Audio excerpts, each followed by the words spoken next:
So welcoming all our panelists and moderator for this particular panel discussion. Once again, let me remind you, this is powered by Purva Chemtech Private Limited. Over to our moderator, Mr. Kiran, for the panel. Once again, welcome to everybody. Now, we are here for the panel discussion regarding the evolution of specialty agro-inputs. Now, the introduction of the panel has been done by Anchor. Now, I would like to ask some questions to our panel members regarding how the evolution of agro-inputs and their innovations, regulations and challenges regarding this to our industry in domestic and as well as in global market, and also their market trends in domestic and globally. So I would like to ask Mr. Pradip sir, what is your opinion related to the evolution of chelated micronutrient as a specialty agro-input in agriculture? So, thank you first of all.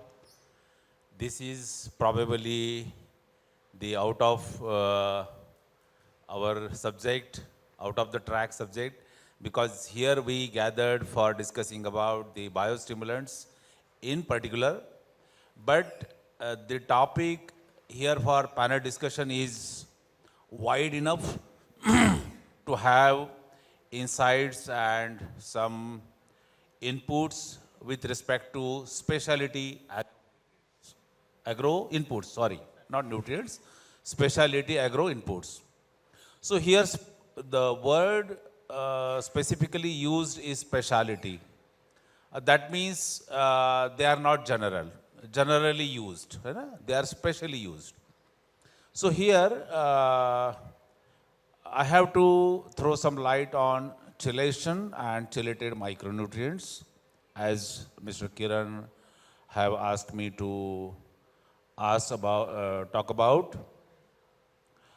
So in this evolution of providing micronutrients in particular for better harvest and better quality of the produce, generally in the late 90s or even up to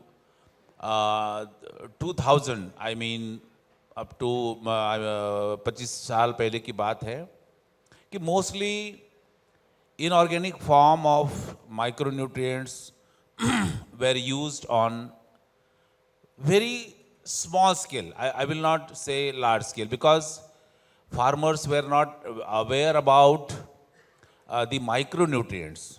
They were just using NPK fertilizers. Even they were not aware about secondary nutrients.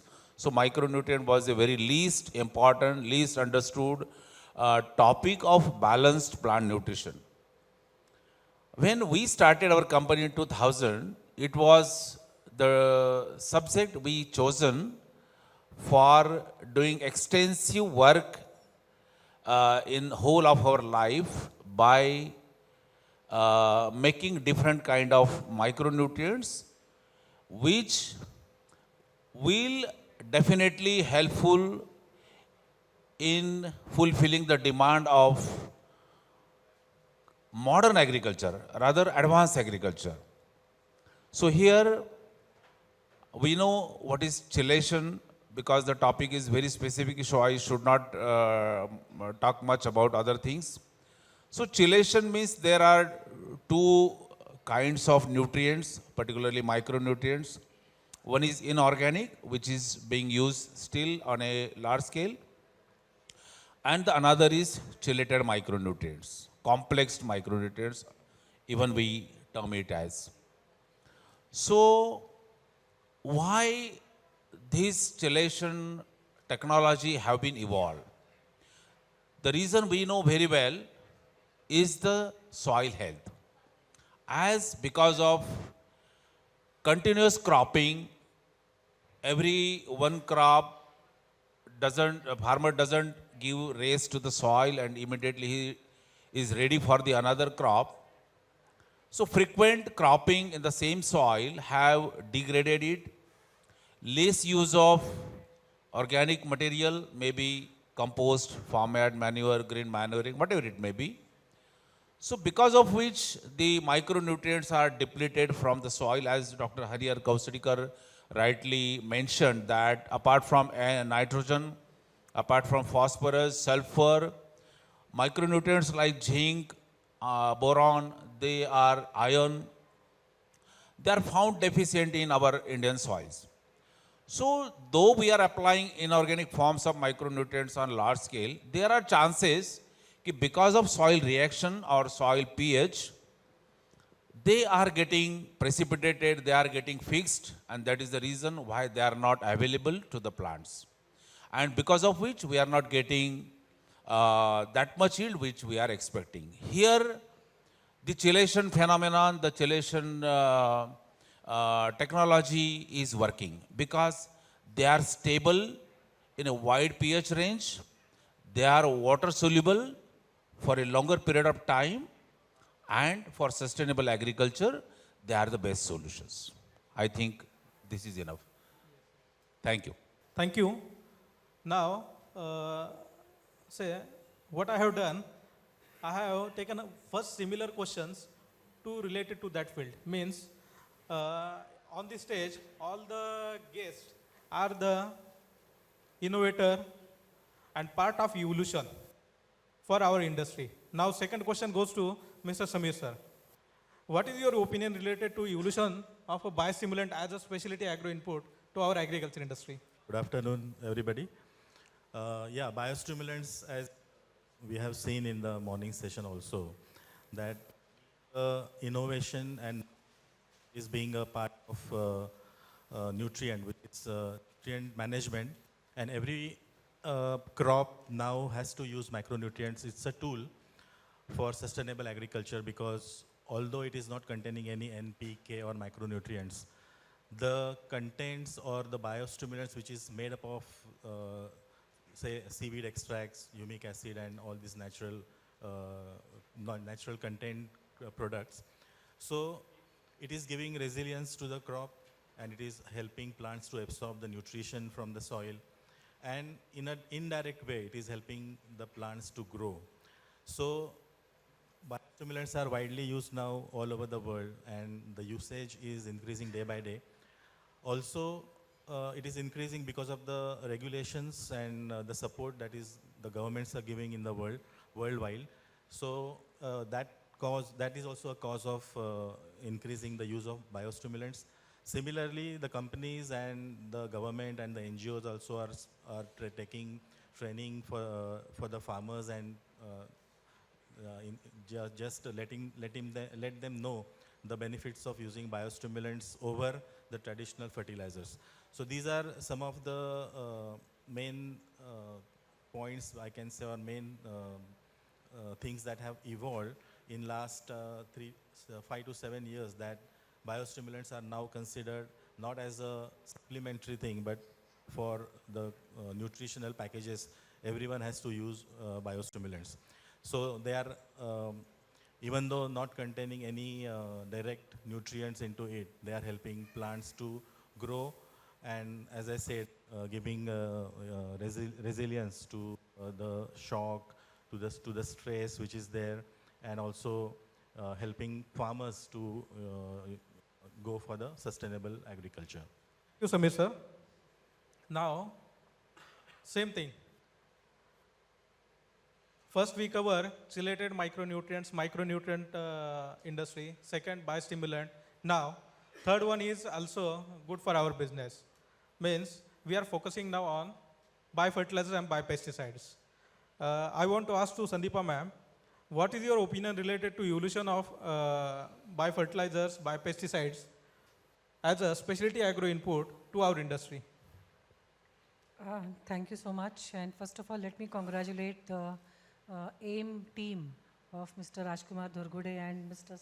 Samir Pathare and all the board members, that they have really arranged a very excellent kind of exhibition, and I really, the standard of our exhibitions is growing, and I feel that it is really starting to match up with the international ones.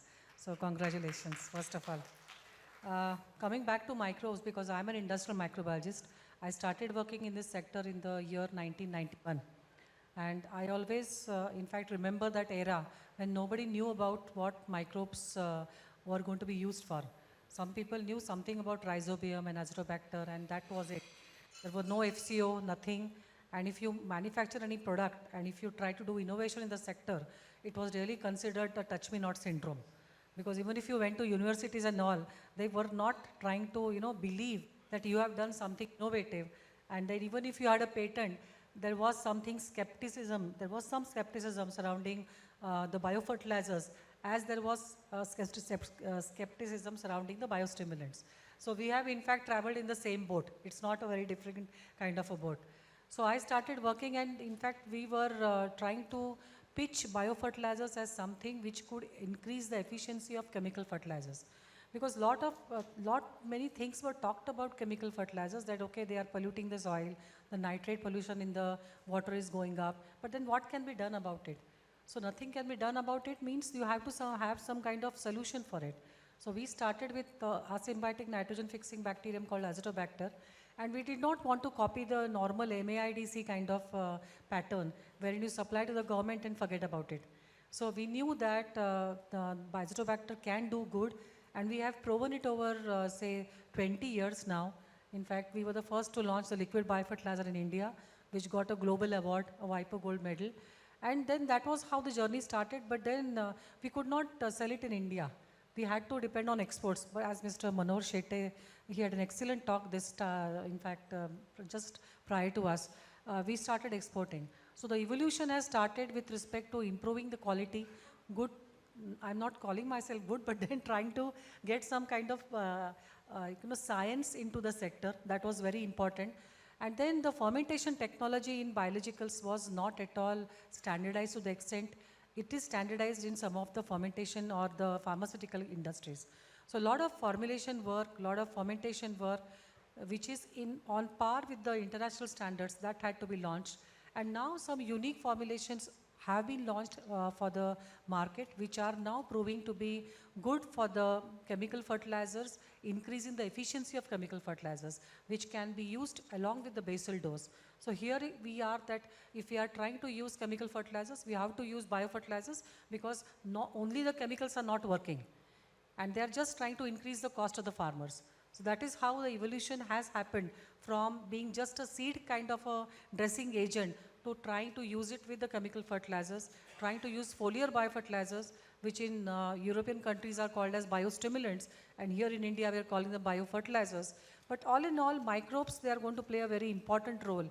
And many of the reports which are published worldwide, they say that 30% of all the inputs which are going to be used in agriculture are going to be biological in the years to come. So the farmer's toolbox is going to be, you can say, improved with respect to fertilization. There also we can have microbes, or pest control. There we are going to have microbes. In biostimulants with climate resilience. Climate resilience is going to be very important in the microbial context, because microbes adapt very, you can say, easily to the climate change. So there we can find out many new molecules, many new actives, many new microbes, which can be used on the phyllosphere, in the rhizosphere, to improve the plant resilience to climate change. So this is also one of the important aspects where you can find markets. So the KEGAR is definitely increasing at a very fast pace, wherein the increasing the fertilizers KEGAR is just around 4 to 6%, the pesticides also. But in microbials, definitely we have a very low base, but the market is definitely going to double in the years to come. And this is only going to happen if at all we are going to give a lot of good science behind the microbes, behind the products, and we are not going to shove away from registration not only in India but outside. I am still to look at a good microbial inoculant being registered at EPA.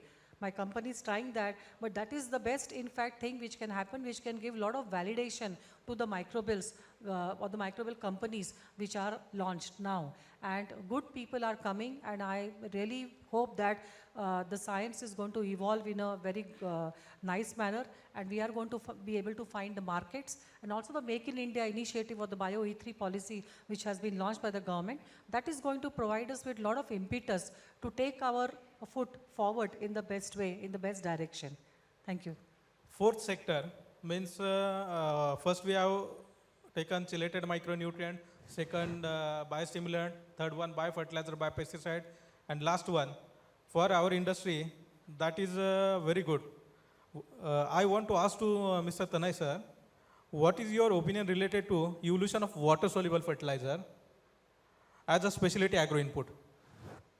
Hello. First, I'd like to introduce myself. I have joined this field like in 2017, so I'm not as experienced as any other person in the panel or any other room. So forgive me if I go somewhere wrong. So coming to the topic, when I started researching about the water-soluble fertilizers, I came to know that this technology was introduced around the late 1990s, and farmer very adamant about because of the very high initial cost and also the lack of infrastructure regarding the application and use of it. And but in early 2005 and 2006, the quantity went up to 10,000 metric tons, which was commendable because farmer, when started seeing results, they were actually excited to try give a hand on it. And later I think so with the infrastructure development, with the drip irrigation, the micro irrigation facilities, right now we are standing at 3 lakh tons. And this is how the industry has evolution, where a farmer was not ready to use the product, it has come to 3 lakh tons. And it, from the 4 to 5 years which I have studied, the market has remained saturated.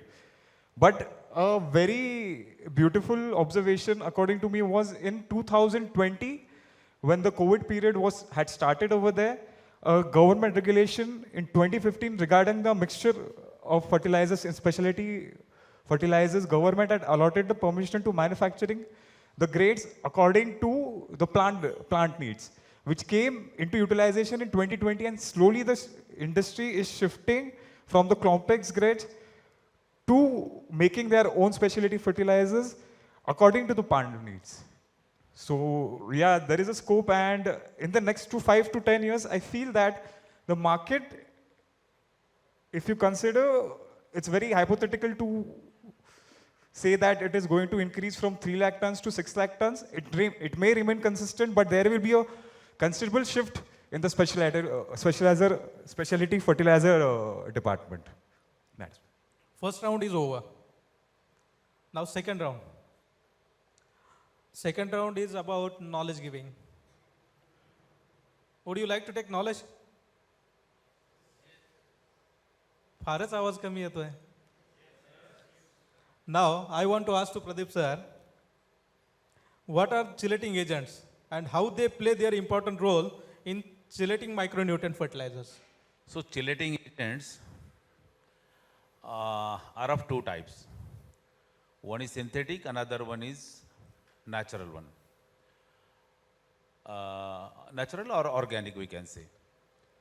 So at present, there are many chelated micronutrients governed by the law, governed by the order called FCO, Fertilizer Control Order. And they are mostly EDTA, DTPA, kind of. There are other chelating agents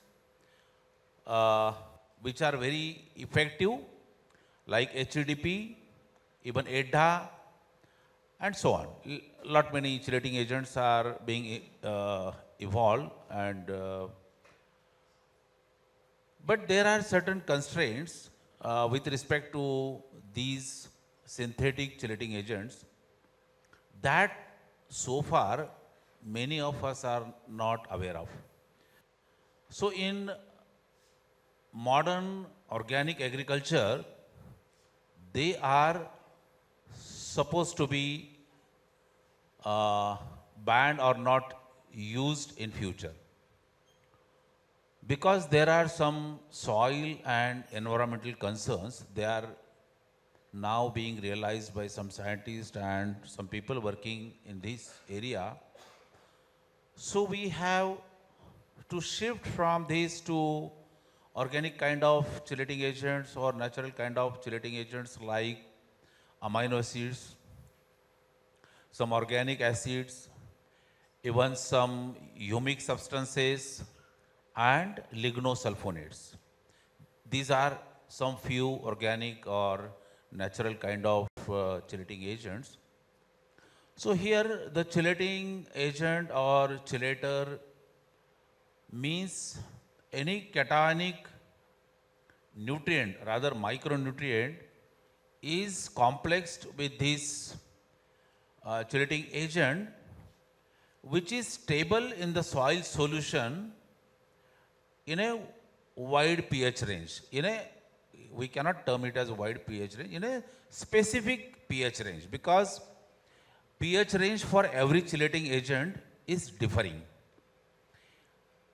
This, say for example, we have an iron deficiency, and that too in a soil which is alkaline or calcareous in nature. Very tough to absorb iron from the soil if it is applied in inorganic form, because immediately it will react with the anion in the soil, particularly phosphate, PO4 minus, and it will form iron phosphate. Same may be the case with another cations like zinc, manganese, copper, even calcium secondary.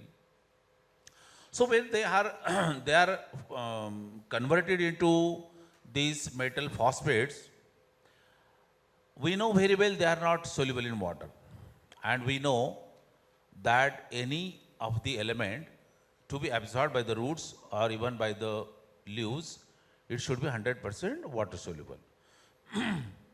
So this is the reason why this chelation technology, chelation phenomenon have been evolved and being utilized almost last 50 to 60 years.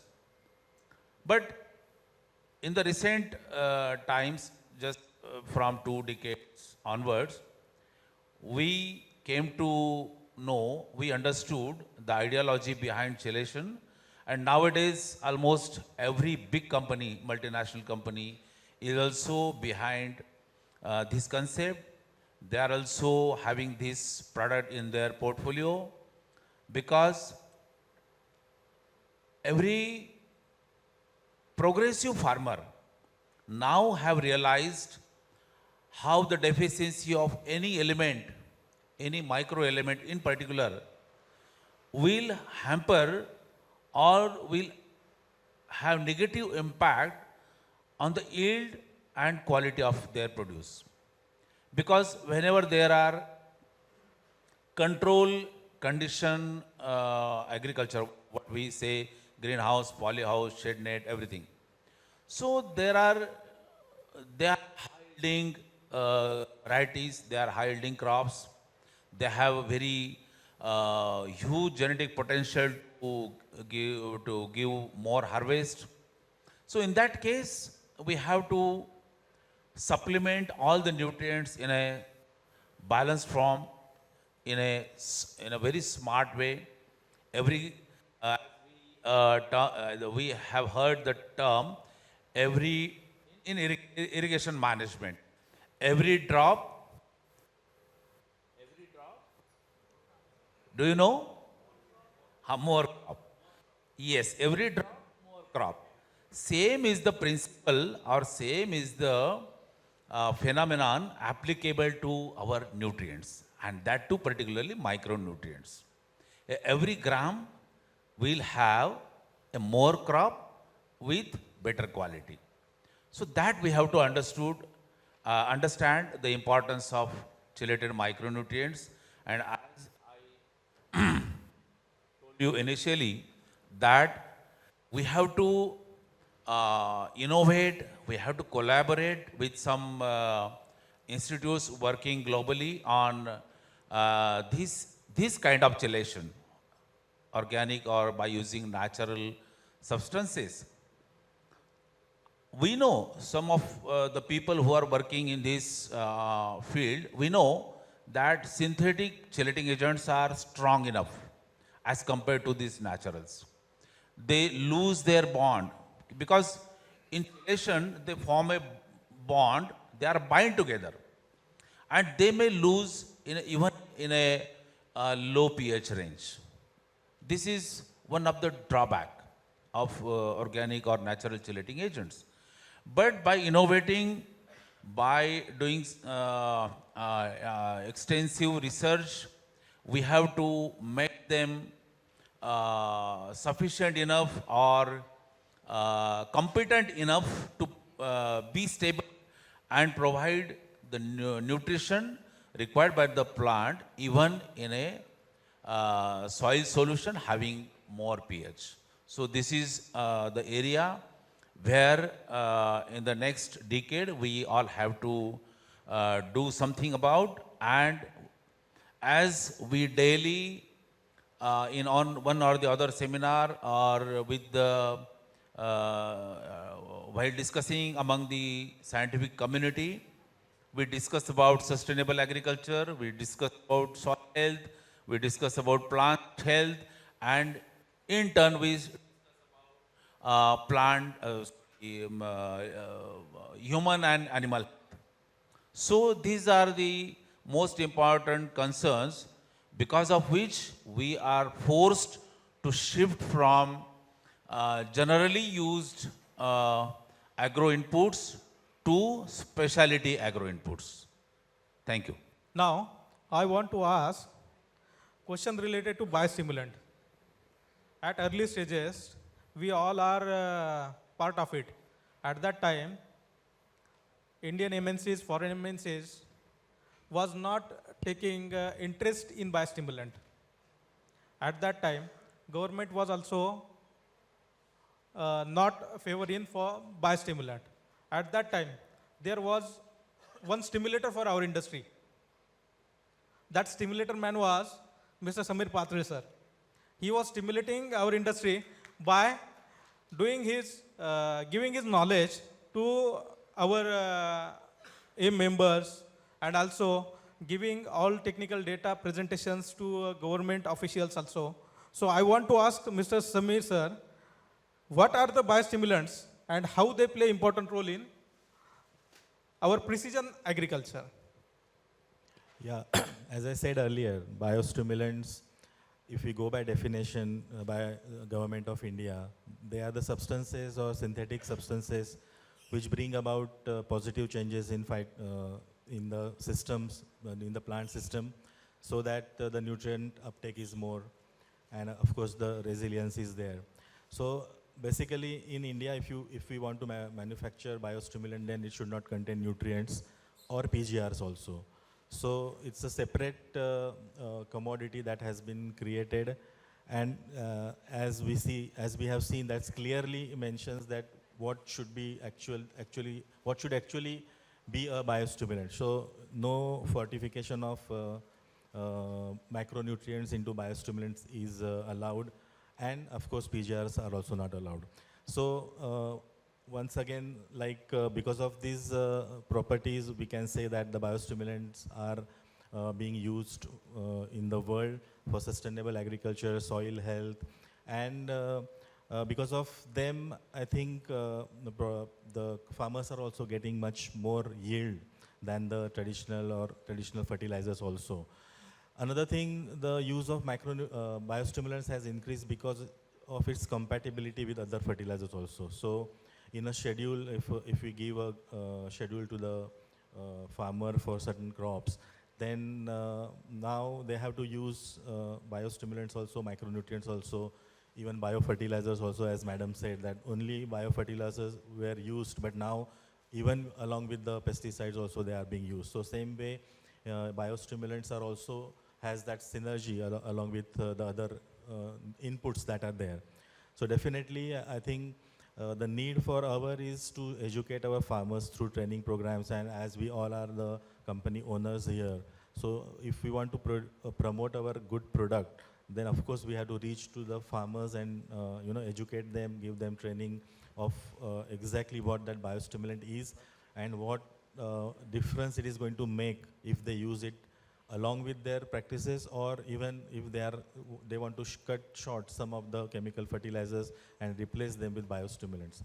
So I think the way in the world the biostimulant usage is increasing is incredible, and as we go to many countries and take part in exhibitions, we can see that there is a more demand and the farmers all over the world wants to know about biostimulants and how the different innovations are making a difference in the farmer's life, I can say, because so many products giving so many incredible results and on so many crops that the biostimulants are now used.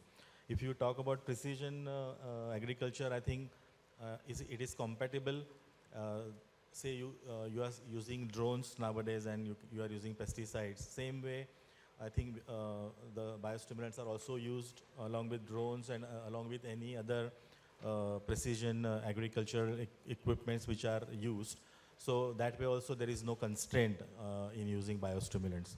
So it's going to be, the future of biostimulant, and the future will definitely be biostimulants and the natural products or the natural farming. I have no doubts about it. Thank you, Samir sir. Same thing happen in biofertilizer and biopesticide. At earlier stages, what is biofertilizer and what is biopesticide? That was a part of education. No one knows about it. Means we have to create at that time awareness of biofertilizer and biopesticides among the farmers. At that time, Sandeepa ma'am was creating such a history for biofertilizer and biopesticide industry. Now, I want to ask Sandeepa ma'am, what are the scientific advancements in microbial-based biofertilizers and biopesticides, and how are the formulation technologies now? Very nice question. So basically, the formulations of biofertilizers or biopesticides or any microbial inoculant, they are improving day by day. So starting from the lignite-based cultures which we had initially, now slowly they are, many of the formulations, if they are present in dormant form, then they can be given in liquid formulations. So liquid formulations are also now being used by many farmers. The second and the progressive kind of formulations which yet have to come in the market are mainly freeze-dried formulations or the lyophilized cultures. So these still are not coming in the market because of the price. We know many probiotics, we always take a capsule of probiotics which also already has a lyophilized kind of culture. But then those kind of things are not right now feasible, or to the extent the technology has not made them feasible to the extent the farmers can use it. So the toolbox of the farmer right now is consisting of liquid biofertilizers, some of the granular based biofertilizers, and then the earlier kind of talc based formulations. Now nobody is trying to use lignite, but they are trying to use talc based formulations. So talc based formulations are basically used for dry seed dressing. So that is again a kind of innovation which is being proposed by our company, wherein we are trying to use it not as only farm seed dressing, but also for the seed industry. So many of the formulations which are tested for the compatibility with different fungicides and insecticides, they are being used by some seed industries to dress the microbes at the factory level. Because farmers, they never do the seed dressing, even though it is good for the crop and good for him also, but still that is being done now. As regards the biopesticide science is right now progressing at a very fast pace, as you can say. Just because of the registration aspect, there are a lot of delays wherein from lab to land, that kind of journey for a biopesticide roughly takes around 5 to 7 years. And if at all you have a good active ingredient or an active microbe initially. So many of the companies who do not have a huge plethora of the, you can say, microbial culture data bank, which they have, then only they will be able to have these kind of formulations brought into the market. And most, it is last but not the least, is the fermentation technology. We still are not adept at going past the 1 billion mark in many of the biofertilizers or biopesticides. So this is one of the aspects which is still improving. We yet have to see the high density formulations which have to be fermented in order for us to go for lyophilization. So that is in fact being evolving. And if you see in the, you can say, EPA registration list of biopesticide ingredients, you can see that many of the bacteriophages are also being registered. The bacteriophages are the phages which affect the bacteria. So there, in fact, in temperate conditions, the infections of RAF they have more of the bacterial infections. In India, we have tropical conditions, so fungal diseases are more. So there, in fact, you see many of the phage based biopesticides which are being launched now, and also the active metabolites. Now metabolite science is also progressing very fast, wherein there is a way now to stabilize the different metabolites, and the molecular biology developments have led to assessing the right kind of microbiome which is necessary for producing the synthetic consortia. Now people are working with consortia also, and the day will not be far when you will have many of these high value products for the farmers at a, you can say, affordable cost. So right now what is happening is some of the biopesticides, if they are being used in the IPM at the pre-harvest interval, they are trying to replace or reduce the use of the fungicides, chemical fungicide to some extent. So IPM measures biopesticides slowly, they are trying to expand the portfolio of the use of biofungicides or insecticides in the farmer's toolbox. But the biofertilizers right now, they yet have to make a mark. So biopesticides are, mainly because the results can be seen very fast by the farmers, and the results are long-lived as compared to any of the chemical fungicides. So many of us know, you are from Nashik, so you know that residue-free is a very big kind of a, you can say, aspect which is important now. So their biopesticides, they find the utility. So positioning of the biologicals is now finding, a market for these biologicals. And as you rightly said, we have to do so much of training that most of our marketing expenditures are spent on training first. And it is not what different from what you also micronutrient industry has been doing. So precision farming definitely is going to give the farmers rich dividends, and sustainability, because soil health, now everybody started talking about soil health. So my company, we did many of the experiments in Punjab and Haryana, wherein we see what is happening with the rice stubble. So there, in fact, we did a lot of experiments with Punjab Agricultural University and Haryana, wherein we tried to incorporate the rice straw within 15 days after the rice stubble was harvested by combined harvester. So such kind of experiments which show that the carbon has to be conserved, it should not be burned, it should be added to the soil. Same is the case with sugarcane. So soil health, and there is no chemical company working in soil health, I should say, apart from precision agriculture or adding some kind of organic fertilizers. So there, in fact, biological industry can find some space, because we have to be able to find the space. I always mention about the AEIOU concept, wherein A is assisted. You just introduce a biological into the toolbox of the farmers. Then you enhance, once he's convinced that, okay, biologicals can act, then there is an enhanced. Then I is intensive. You increase the use of biologicals in his toolbox. And then O is optimized and U is universal. So in India, there has to be a package of practices which have to be standardized at a very advanced level. Until that, the farmer's profitability definitely will not increase, because each one is trying to give the farmer an elixir which will increase his yield by 30%, 25%, and that is really not happening. So we have to be take an informed kind of an activity and experiments wherein we can improve his yields at the cost, not at the cost of just reducing his profit, but improving his profit as well as the yield. So that is what, in fact, we are targeting for. And sustainability, in fact, we cannot go away from it, because if we go away from it, then nothing will remain. So that is the main aspect which is going to be important. And molecular biology, genetics, new microbes, new metabolites definitely are coming. And India is trying to open its market. So we have to be very much, evolved with respect to what kind of research activity should happen, not only in the private sector, but also in the public sector. There have to be many, many technologies which have to come out of public sector to be bought by the private sector, or they have to come out from the private sector also and then showcase to the world. Because India can be the manufacturing base for many of the biologicals in the market in the times to come. Thank you, ma'am. Now, same for the NPK industry. We have seen, when I started my career, at that time, I visited one farmer, and I was talking about to him about technologies related to agriculture inputs, like biofertilizer, biopesticide, micronutrients, biostimulants, and one of about that was water-soluble fertilizers. मी त्यांना असं सांगितलं की तुम्ही basal डोसेसमध्ये जे किलोनी 100 kilo 200 kilo 300 किलोपर्यंत basal doses टाकतात, तर त्याच्याऐवजी तुम्हाला आताच्या नवीन टेक्नॉलॉजीनुसार 2.5 ते 5 किलोचाच डोस टाकायचा आहे. शेतकरी हसला माझ्यावर आणि मला असं म्हणाला, अरे मला किलोनी झाडाला खाऊ घालायची सवय आहे आणि तुम्ही आता आम्हाला ग्रॅममध्ये खाऊ घालायला शिकवणार. म्हणजे at that time of era there was no knowledge about water soluble fertilisers. नाव the day by day technologies are changing.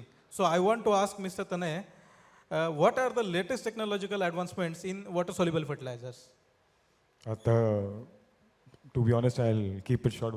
लगता है खाना ज़्यादा हो गया, लोगों की आंखें बंद होती हुई दिख रही है मेरे को. So I'll try to keep it short. अभी सर आपने जो पॉइंट रखा सामने कि फार्मर मेंटालिटी, जैसे even right now when I have seen people who are using water soluble fertilizers, it's even now a very niche market. If you compare the farmer using water soluble fertilizers, it will be hardly 1 to 5% of the population who is doing farming in India. So awareness, if you see, it's basically restricted to Maharashtra, Gujarat and some southern parts, Madhya Pradesh and this. The main reason behind which I have seen is abundance water available in the other states. And that is why people are not ready to switch to water soluble fertilizers so easily, because the initial input cost for water soluble fertilizers is very high. Also, they are not ready to leave behind their traditional farming ways because they are comfortable with they have been doing. So as a part, if you see, if you want development in agriculture field, we are working on the specialty fertilizers, but side by side, there is a much more scope about government creating awareness about the same thing, even in the private sector, educating the farmer, like how they can increase the efficiency of the crop in the future if they start doing the practices from right now. म्हणायला गेलं तर महाराष्ट्र एवढं प्रगतिशील state का झालं ॲग्रिकल्चरमध्ये. आत्ताही तुम्ही महाराष्ट्राचे माणूस कुठेही बाहेरच्या स्टेटमध्ये गेला, सगळ्यात जास्त रिस्पेक्ट महाराष्ट्र माणूस असतो. ह्याचं रिझन काय होतं की महाराष्ट्रामध्ये वॉटरची अवेलेबिलिटी एवढी असल्यामुळे ड्रिप इरिगेशन हे अडॉप्ट खूप लवकर झालं आणि त्या हिशोबाने एकरेज कमी नसल्यामुळे त्यांचा इनिशियल कॉस्ट एवढा नव्हता. आता तुम्ही तेच नदर्न पार्ट ऑफ इंडियाला जावा तर लँड एकरेज एका शेतकऱ्याकडे 100 एकर है, 100 एकड़ 100 एकड़ के ऊपर वहाँ पे फार्मिंग हो रही है. तो उधर ड्रिप इरिगेशन अभी इस पोजीशन को इन्वेस्ट करना उनके लिए इम्पॉसिबल हो जाता है. तो I feel with the evolution of water soluble fertilizers, like we were right now talking about sustainable farming, the cost of the product should be so less of the initial, so we can think about the sustainable future. And also, right now the companies are working in specialty fertilizers based on crops which could be cost effective for farmer. So we can see a paradigm shift in the next 4 to 5 years in specialty fertilizers, but with that, we also need to create awareness of the need of water soluble fertilizers along with secondary and micronutrient with total integrated nutrient management. So hopeful for the future that it works that way. Thank you, Mr. Tanay. Now, I would like to request all speakers, panel members to give, there are 2 rounds now. So give answers in short because all members are pinning me. Time slot is now less. Third round, question for Pradip sir. Can you tell us, all of our members, what are the domestic and global market trends and their opportunities of chelated micronutrients in the world? In the World, globally. Okay, Yeah. domestic and global, both. Okay. So domestic, you all know very well that now the type of agriculture is changing. Many farmers are now taking vegetables, fruit crops in a very advanced manner.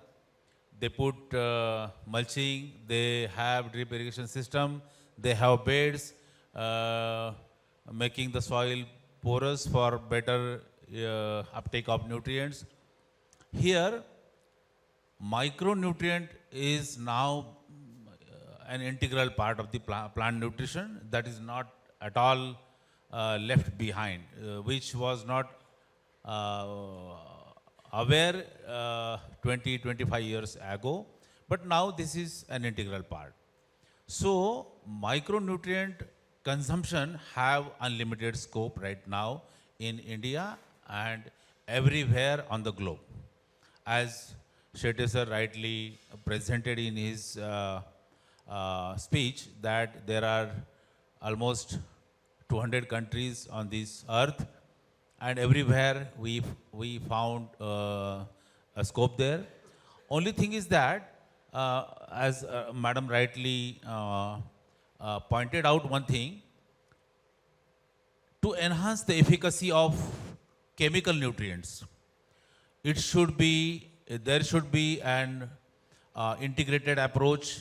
There should be judicious use of all the chemical nutrients, and must be replaced some part of it, 20-30%. She told about the quantum of 30%. So it should be replaced by biologicals to make the soil alive, to keep the soil alive, and to increase the nutrient uptake by the roots. So here we have unlimited scope. Say for example, in America, a lot of organic farming is being done.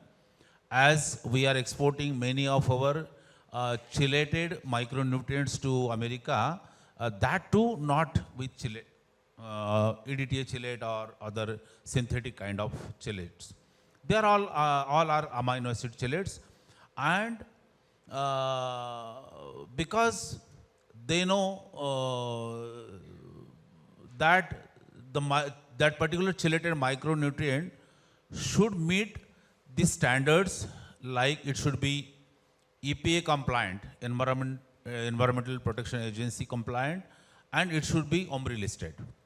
So there are some norms to get it listed by the OMRI, and if it meets all those standards, definitely it has an unlimited scope. What the question Mr. Kiran asked me, what is the scope?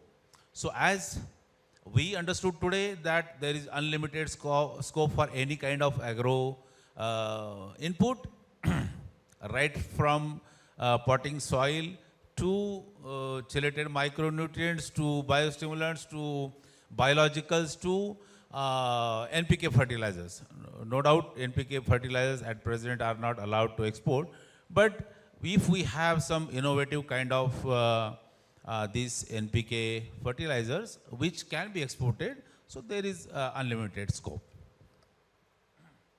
I will take that for biostimulants, correct, no? Yeah.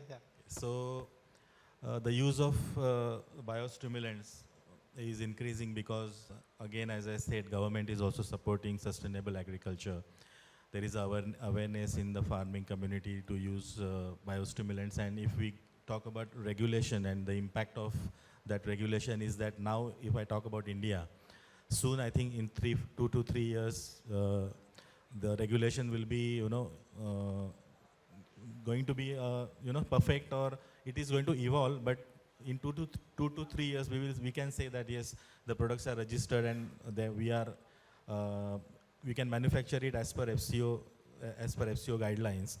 So that is a very big opportunity for Indian manufacturers, because once the product is registered in your own country, the first hurdle you have crossed, because when you want to export any product in any other country, the first question asked is whether the product is registered in your own country or not. So that was the lacuna for biostimulants.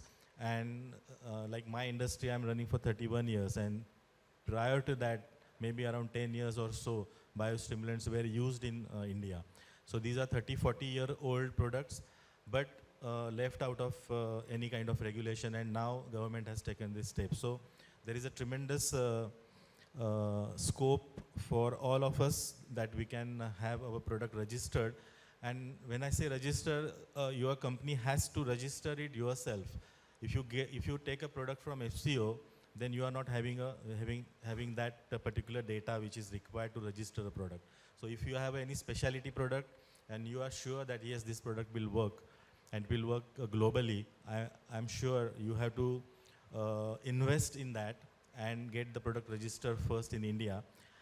And the registration part, as everybody now know, that it's a GLP laboratories that they do, or NABL laboratories. So the data is world compliant, and only thing that you have to do when you go for exports, in that particular country, you have to take efficacy trials. The rest data will be available with us already due to our Indian regulation. So this is the, I can say, game changer for Indian manufacturers if we register our product. And if you have that particular scientific data to support what your product is. So innovations are coming, and with the help of regulations, we can grow. And as a global market, I think till 2030, the global market is going to rise to USD 6 to 7 billion. It is, I think, 3 to 3.5 billions right now. So this is a shift that is going to happen in internationally. And Indian market is growing very fast. Like the markets there are markets in Africa, Latin America. These regions are, having most of the biostimulant usage. And globally also, many countries are using biostimulants, especially in Asian regions also. And due to Indian market, it is going to grow globally. So if you have a product, please register it, and you have an opportunity to export in any part of the world. Thank you, Samir sir. Now, this question is to Sandeepa ma'am. What are the domestic and global market trends for biofertilizer and biopesticides? Because why I'm asking this question, whole our association members are struggling to advise, create awareness for domestic and also for international market. And you have a good experience for domestic and international market. So what are the trends for global and domestic market for biofertilizer, biopesticides? Yes, so as Samir right now said that, okay, I mean, the regulation is definitely helping to weed out the players who are not serious about bringing quality products. So the same way, the regulation is also helping the biologicals. And when I talk about biologicals, because my company is mostly into microbials, we talk about microbial products, as you can say, but botanicals also are part of biologicals. So I'll just confine my talk with microbials. So the microbial market definitely is increasing great deal. And if you see where the market is increasing worldwide, the market definitely is increasing in Brazil. So there are so many use cases, not only in horticulture, but mostly in the row crops. Whereas in India, biologicals are mainly used in the horticulture areas, basically in grapes or pomegranate or banana, such kind of crops, or high value crops, as we can say. But because there, I think so the awareness is easier for the companies to make, but not so in Brazil, wherein there are huge companies who are manning the farms. There, in fact, the row crops are also using the biologicals. They start right from the seed treatment. They use the biostimulants also for the drought management, or also for the frost management at times. And then that is how the science is progressing there. So definitely in India, there are many developments which are happening, because as the Prime Minister said that we have to grow our exports to a great deal. So definitely when the exports are growing, the high value crops are growing. And when the high value crops are growing, the biologicals, they find markets over there. So this is where, in fact, the biologicals are finding space in the market. That is one of the things. Plus, biologicals are also finding space in the soil health aspects and precision farming. So that is an aspect where biologicals are being used. With respect to biofertilizers, we have to do a great deal of work in standardizing the dosages of different biofertilizers, and we have to be able to have a lot of research in that. If you see the FCO guidelines, not many things have happened for the past, in fact, 3 or 4 years in getting new microbial actives registered as FCO inoculants. So that is the thing which is not good to that extent, I feel, because the biostimulant has taken a lot of the biofertilizer activity in the biostimulants. Many of people have decided to launch it under the biostimulant space and not the biofertilizer space, because then you confine yourself with the nutrient mobilization aspect. So that is what is happening right now. With respect to the biopesticides, as I told you earlier on, there's a lot of activity which is happening, and I believe that the biopesticide space will grow faster than the biofertilizers, biostimulants put together in some crops. But biostimulant definitely is growing faster. But in some crops, it is the biopesticides which are the lead kind of actives, and then the biostimulants and the biofertilizers are finding space. So all in all, the market is definitely growing. As he said that the biostimulant market is going at 6 billion. Definitely the microbial market is poised to be 11 billion. That is what is the latest Dunham Trimmer estimates which have come out, and it is slated to reach around 16 billion at the end of 2032. So that is the market at which is growing. In India, people believe that it will be around 3 to 4,000 crores in the next 3 to 4 years. If at all you put neem also into it. So that is what is the right now market. And I believe that there's so much of activity which is happening in the micronutrient space. The activity should also happen in the microbial and the biological space, and definitely people are coming out with newer actives, and the government which used to support with the DSI recognition and the weighted deduction for research, right now they are not doing that with the weighted deduction. So if a lot of support for research happens, then there will be a lot of interest which will be generated to come into this space, and definitely the registration aspect. If we showcase to the world that India has the fastest registration, India definitely has faster than Europe and many other countries, but we have to be able to speed up many of the registration procedures, whereby small companies also will be able to bring out new research into the market, because it is very difficult for a new company, a small company, to keep it going till the product is launched into the market. So a lot of these rupees are spent in just staying alive and surviving. So if at all new research has to come, then there has to be a support for research.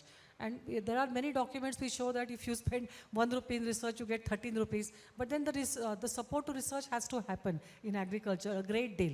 And I believe that if agriculture is the largest sector employing so many people, we have to be able to support the research to that extent.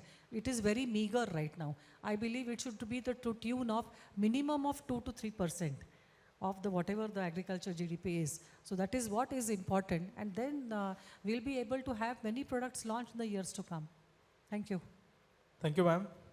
Now, Mr. Tanay, can you explain me how the trend of water-soluble fertilizers is changing now?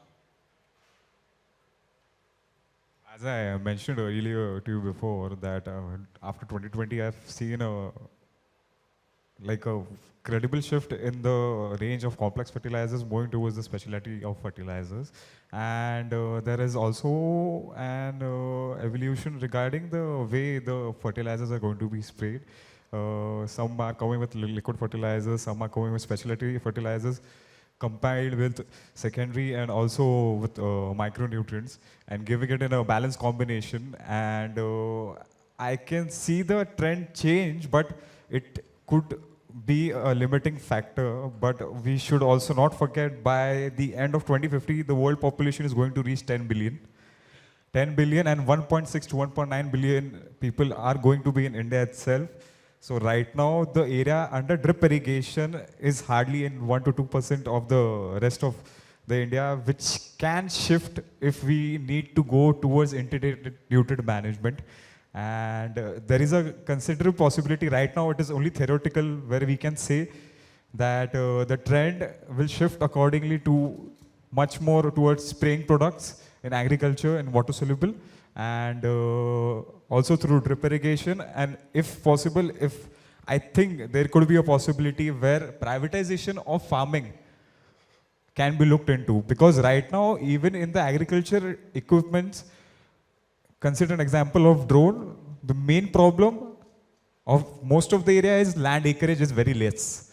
So if privatization of agriculture comes into the scenario, and where companies start hiring lands about 100, 200 acres individually, so this technology can be implemented on a very large scale, and also the volume of water soluble with also the development of water soluble fertilizers is going to increase at a rapid scale. But still, it's hypothetical to talk about, but it could happen when the need is there. So yeah. Thank you, Mr. Tanay. Now, time is short. Last round. Why we are here? We are here for biostimulant, chelated micronutrients, biofertilizers, and water-soluble fertilizers. So what are the regulations, what are the challenges for these all four topics? So I want to ask Mr. Pradip sir, what are the challenges and the regulations and compliances related to chelated micronutrients? There are many now chelated micronutrients regularized in FCO as far as our country is concerned. So that is not an issue, but still there are some challenges wherein we manufacture or we do research by using different kind of chelating agents for better efficacy or whatever I have explained earlier, the reasons. So if there are challenges, there are opportunities also. So we as an association or we as a mass community have to be behind the agency, government agency to get it regularized. And there are chances because through our IMA association, we got 4 chelates registered in FCO last year, I think, almost 2 years ago, which were not previously regularized, in which calcium EDT is there, magnesium EDT is there, copper and manganese are there. So if we present in a manner by doing, by taking some trials in the universities, having pooled data, submitting it to the Central Fertilizer Committee, there are chances that these kind of innovative chelated micronutrients can also be registered in India. As far as our country is concerned, I think it is a scope there. And if we want to export it, there are different norms country-wise. You have to get your product registered there. As we are exporting some such kind of chelated micronutrients, either straight or in combination to Kenya also on a large scale. So there are different challenges, what we say, but they are not challenges, they are always opportunities. You learn a lot out of this and you can export. It definitely takes some time, as these people are also saying, you have to go through all the aspects of, technical aspects, regulatory aspects, and definitely we can overcome all these challenges. Same question. So, as far as global regulation is concerned, I think different in terms of biostimulants, as different countries have different definitions of biostimulants. So I think that is hampering a bit, like the time of registration can be different in different countries. So that is one of the things. Another thing is like if you go to Europe, then European Union guidelines are different or maybe stringent, more of efficacy data is required. Again, USA, so these are a bit stringent guidelines are there. And as I said, different countries have different definition of biostimulant and accordingly different data is required. And for that, like in our country, we are on the verge of, making this guideline confirm in next 1 or 2 or 3 years or 1 or 2 years. That is again going to make a huge difference for Indian manufacturers. So as I said, there is a huge opportunity for exports. Same question. What are the regulations and compliances? I shall be quick because I think so most of the points I have answered earlier. As Samir was saying, harmonization is very difficult because you create data for one country, you have to keep on investing money in it so that it suits the other country. Regulation, the time required, that requires a lot of capital to be put in because you have to have a lot of patient capital behind impatient investors, as you can say. So you can't have that. Then globally, if you have to be able to register, see initially, if you see our agrochemical market, more than 50% of the agrochemical production in India is being exported outside. But that has happened, that has taken the industry more than 30 to 40 years. Because initially they were all trying to toll manufacture for the MNCs. Afterwards, post-patent, then these all things have happened. But in biologics, we have to reach economy of scale on one hand, and secondly, research of new molecules and registering it. So it is a lot of, you can say, work to be done, and the evolution has just started. We are taking very much infant steps, that is what I feel. And the market, even though if you compare it with the chemical, it is hardly 4 to 5%. So you have to be able to do a lot of things very fast. And I believe that the drivers of climate change, they might speed up the regulatory bodies to pick up their activity and see to it that the ways has to be made for the new age solutions to take root and find their root in the market. So a lot of impatience is there, and the harmonization aspect, which is difficult at this stage. Same question for you. So considering the water soluble fertilizer department, the domestic market, I think so in India, government is pretty better compared to other products. But if you come to the global scenario, I think so water soluble is that market which gets affected in seconds, because it is a very price oriented market. The price goes 2 to 3 times when you're not expecting it. So geopolitics plays a major role when it's come to global regulatory systems. Also, we should, as in India, should think about creating very socio-economic ties with other countries which have abundance of mines and this thing, because I have observed when the prices have gone to 2 to 3 times, the farmers are switching back to the regular practices which they were doing beyond it.